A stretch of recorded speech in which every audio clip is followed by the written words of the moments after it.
Usa ka maayong buntag kay karong adlaw nga Domingo. And we have to listen. Mamati ta unsay gisugyot bahin sa atong ebanghelyo. Usa kini ka maturity, kinahanglan mo mature ta sa tanang area sa atong kinabuhi. The church is built on the foundation of obedience. Pagka masinugtanon. The question in our gospel today, what takes place or first place sa atong tagsatag sa kakinabuhi? Sa atong adlaw-adlaw, panghuna-huna ba? O sa mga concern sa atong kaugalingon? Ato hibaw-an, God loves us first and our love for Him. Una na higugma ang Ginoo kanato. Amin ba ta, ana? What is our response? Our response is pagka masinugtanon. Sometimes we have hard time in our finances. No? Sa atong pagka-pobre. Nga gusto sa Ginoo nga mahawas ta ing ana nga sitwasyon. Dili gusto sa Ginoo nga mamilyonaryo ta. Yes, kung naa, maayo. But God wants us nga masustain ang atong tagsatagsa nga panginahanglan sa atong balay, sa atong mga anak, sa pag-eskwela, sa atong anak, sa atong pagka-masinugtanon. Amin ba ta, ana? The Word of God, kanunay ninyo madungog, nga nag-iingon ko, Isaiah chapter 1, verse 19. Nga, kung kita kanunay nga masinugtanon, makakaunta sa mga ayong nga abot ni ini nga yuta. God loves us first. Unsay atong responses? Ni ini nga kindness and mercy, padulong kanato. Even usahay sa atong pagkawalay, paglaom. Nawad ang paglaom. Nakalayo ta sa atong Ginoo of our own simple pride, rebellion, and unbelief. Tungod ni napalayo ta sa Ginoo. Sa atong walay pagtuo. Pero unsay gibalo sa Ginoo kanato in fact sa atong ginahimo. Gipili niya ang iyang bugtong anak na Lord Jesus nga ihatag niya kanato. Maghatag og kaluwasan. Nga gi-lay down niya ang iyang kinabuhi para kanato. To set us free from slavery. Diha sa sala kang Satanas og sa kamatayon. That's why, kitang mga Kristohanon, for this reason, we should put God first. Unahon na to ang Ginoo. Mateo chapter 6, verse 33, seek ye first the kingdom of God and His righteousness, and all these things shall be added unto us. Wala ta kasabot ang gitawag nga all things sa tanan. Meaning, those who are ready to give up their lives. So, nag-ingon siya sa iyang mga disipulo in Mateo chapter 10. Ang nagmahal sa iyang amahan o inahan, labaw pa kay kanako, dili takos nga mahimong tinunan kanako. Kadtong nagmahal sa iyang anak, labaw pa kay kanako, dili usab takos nga mahimong tinunan ako. Sometimes we parents, we idolize ang atong mga anak. Ganahan kahit nga na first honor tong anak, na cum laude, cum balde, cum taro. Prideful kaayo ta. Sa ilang tagsatagsa ka achievement. Gusto nato ang aming doktor, economics. But look at the world today. Daghang kahit ang mga professional, financial wizard, Nasulbad ba nila ang kwarta sa kalibutan? Kung nasulbad nila, wala untay pobre. Amen ba ta na? But he don't solve. Naara, diri. Pero wala gid sa kasing-kasing. Napay mga estudyante nga mahadlok, muabsin. Bisag Domingo. They don't respect God at all. Manong usahay nga, giyon sa manato pagsabot, nga seek ye first the kingdom of God. Unaha, ang gingharian sa Dios, ang iyang pagkamatarong, dili imong tatay, dili imong nanay, dili imong mga anak, o dili inyong uyab. Yung mga babae, kuhaan kayo, usahay, manipulate. Kinahanglan mo sugot ka sa akong isulti nimo kay kung dili, di kakahalok na ko. Bali na yung kalibutan.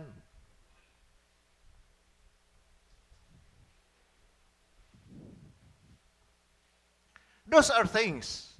Mo nang gitawag na to.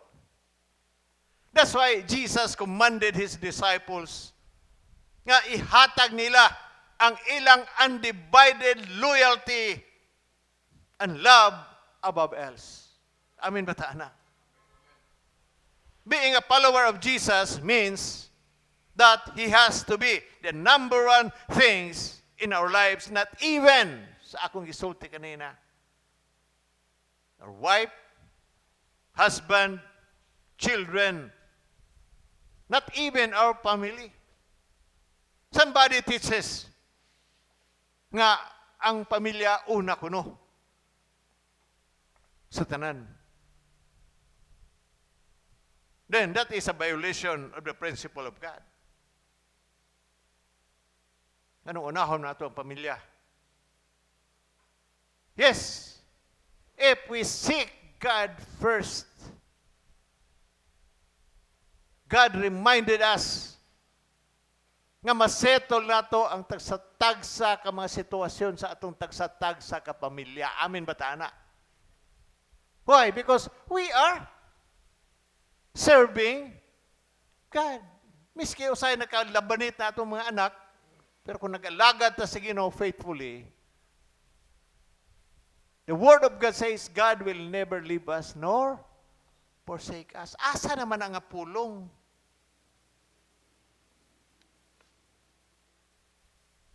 Jesus said, we cannot serve two masters at the same time.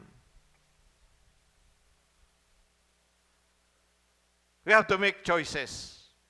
Mamili ta. He wants us to choose, always choose to put Him first in our lives. Na makita nato sa Mateo chapter 10, verse 38. Nagaingon, ang dili mo pasan sa iyang krus ug mosunod kanako, dili takos nga mahimong akong tinun-an. Dili ta makasimba kay daghang kay itang himuon. Gusto na to nga pasano na to ang kaugalingon na to nga krus.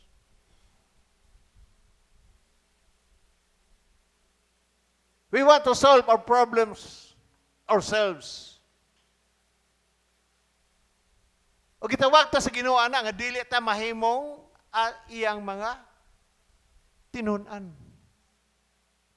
A lot of problems in this world is about finances.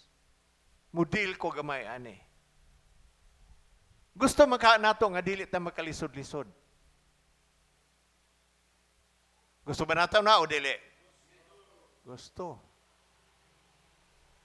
But God told us to be obedient to Him. Obedient to His Word.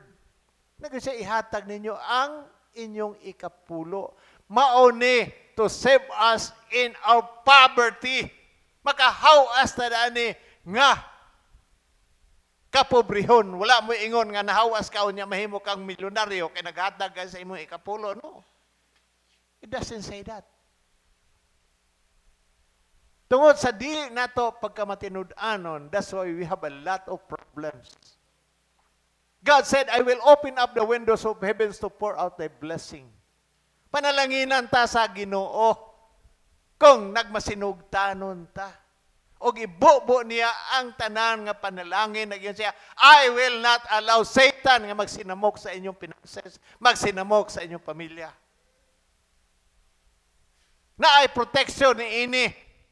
That's why a lot of people don't want that. Pag kwarta na ganing istoryahan ito, di na sila gusto kwarta. Hilabti lang ang tanan, ayaw ginang kwarta. But the bottom line is like this. Kamulo kong sulti sa akong experiences.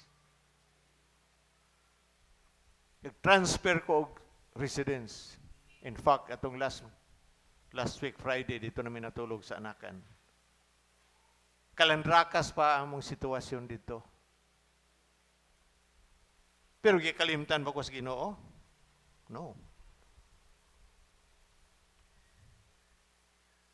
Nagsugod mi og ayo sa balay is atong March. Hantod karon wa pagyapon mahuman. Maabot na lang siguro ang Ginoo di pa mahuman.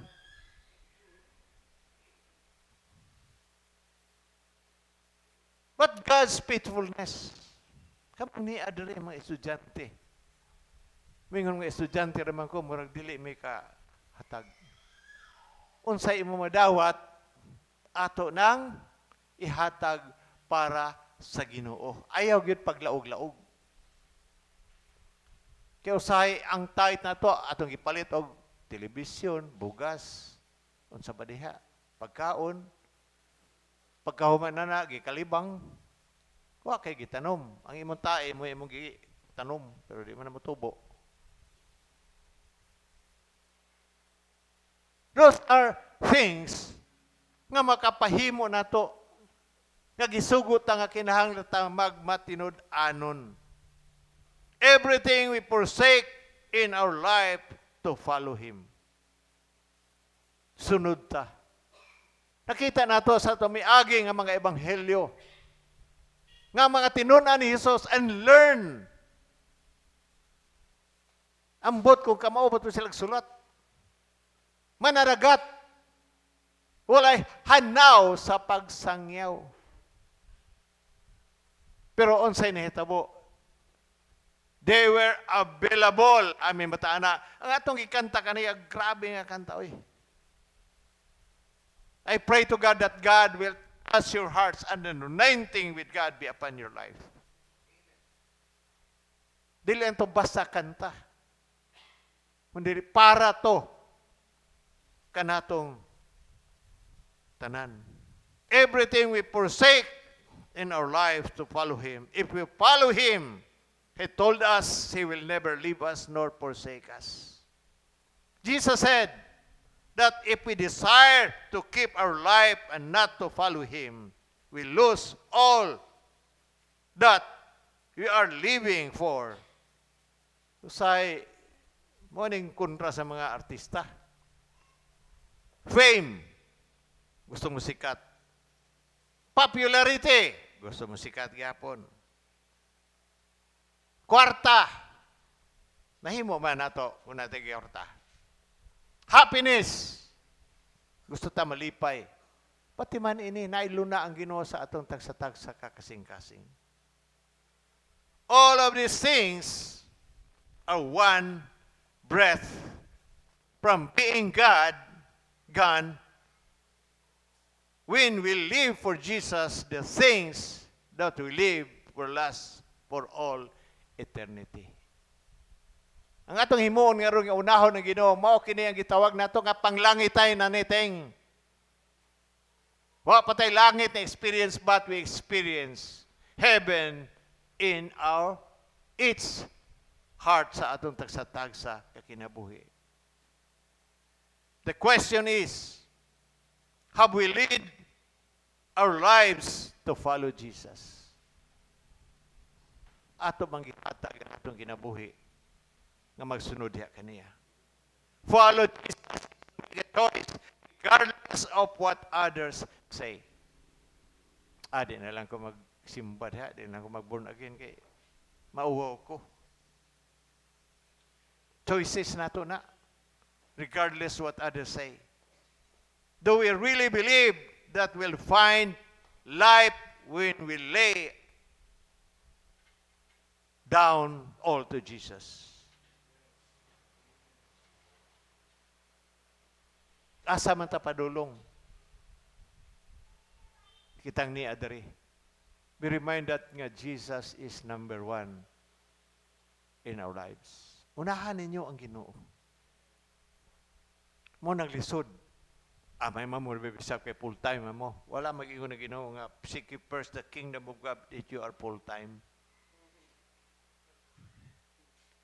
Tanan tagisugo ana. Nga ang panalangin sa Ginoo mudagay-day gina, dili gina niya i-withhold.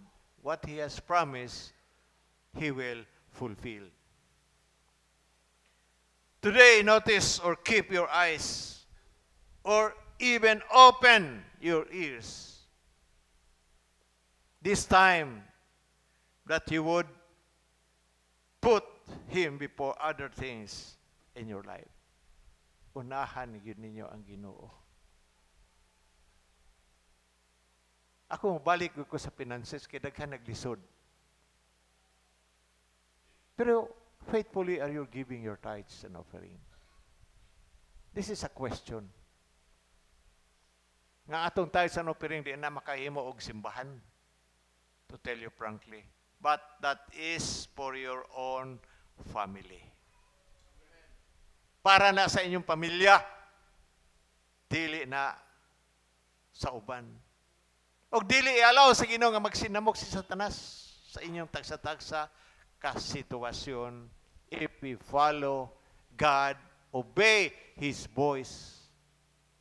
Nga kanunay tang magmasinugtanon sa tanang area sa atong tagsa-tagsa ka kinabuhi. Love God first. And what is our response sa paghigugma nato sa Ginoo? It says, seek you first the kingdom of God. Bisag unsa ninyo. Tanan ta dire. Maestudyante ka, mahamtong. O tigulang. Ay lang tigulang. Silang, ay lagi kong tawag tigulang. May pakawatan na mo tawag na ako, dili tigulang. Kawatan nga tigulang. Doha ka bok, eranggo. Put Him first.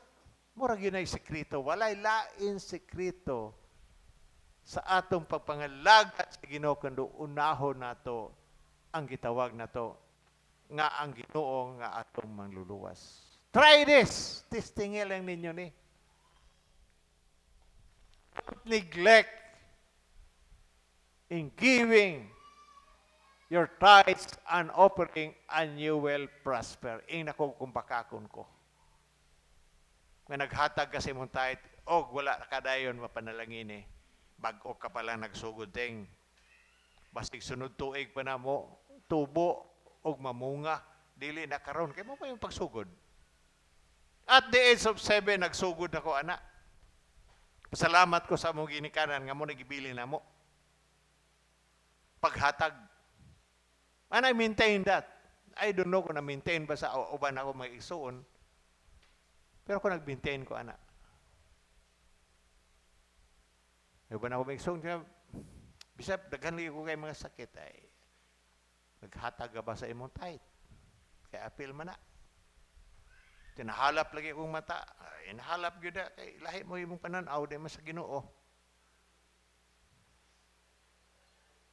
Those are the things na kinahanglan nato na nagwali ko na dili lang para ni sa ako o kaninyo. Pangutan ana diha si Miss Edna o si Miss Nining. Sila gihap sa kwarta. Permi kulang. Kung magsalig ko, anak, gutom. But I trusted God that God will supply my needs. Ginoo gyud ang supply sa akong panginahanglan walay lain. Kung magsalig ko, gutom. 5,000, gutom lang gihapon. Ang uban, di katuo. Mamuna. Punta na sila. Salamat ko sa mga tao. Bisag di mo pangutanon, di ka mga igtabang, maghatag. But remember this, God is really faithful.